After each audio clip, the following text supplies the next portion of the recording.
नमस्कार, स्वागत है ऑप्ट्यूजर्स पे। तो आज हम लोग एमए इकोनॉमिक्स का सिलेबस देखेंगे जो आपके CUCT 2022 के लिए बहुत इंपॉर्टेंट है। तो आप लोग ये वीडियो लास्ट तक देखिएगा।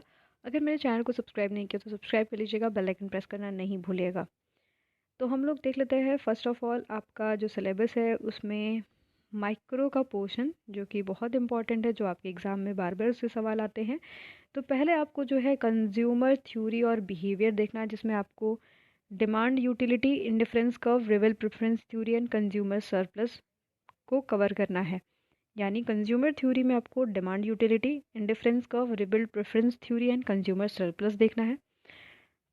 जो है प्रोडक्शन थ्योरी में production function, law of variable proportion, return to scale and cost function and other type of जो कॉन्सेप्ट्स है उसके टाइप्स है वो भी देखने हैं। Price and output determinant in market, जैसे आपका टाइप्स ऑफ मार्केट देखना है, परफेक्ट और इनपरफेक्ट कंपटीशन, जिसमें आपको monopoly and price discrimination, monopolistic, duopoly and oligopoly और ओलिगोपोलिस्टिक जो कंपटीशन है उसको कवर करना है। तो आप लोग इसका स्क्रीनशॉट भी ले लीजिएगा।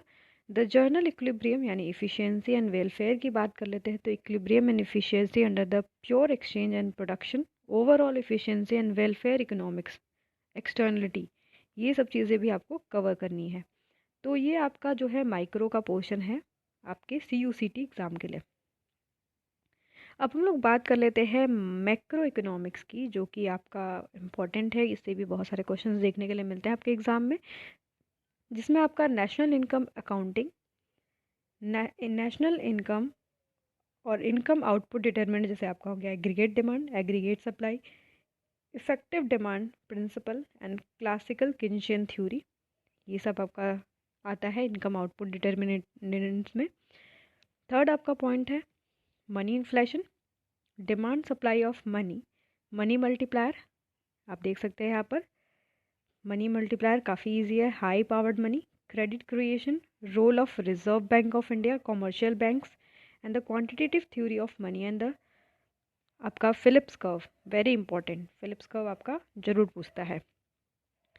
मॉनेटरी एंड फिजिकल पॉलिसी जो आपके इंडिया के रिलेटेड है, एंड रोल देखना पड़ेगा आपको कि क्या क्या उसका क्या कार्य है।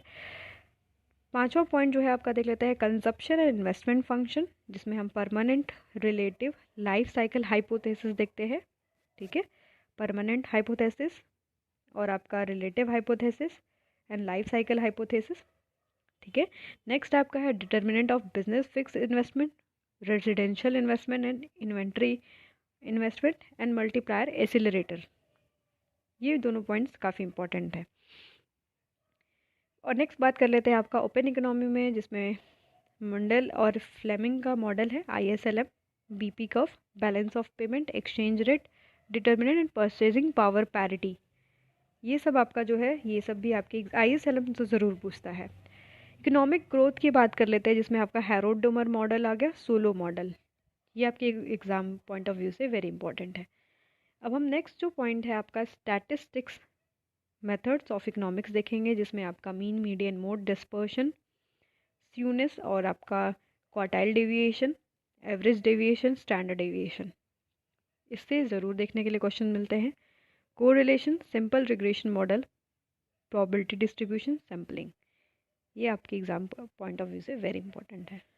अब हम बात कर लेते हैं आपके मैथमेटिकल मेथड ऑफ इकोनॉमिक्स का, जिसमें आपके आते हैं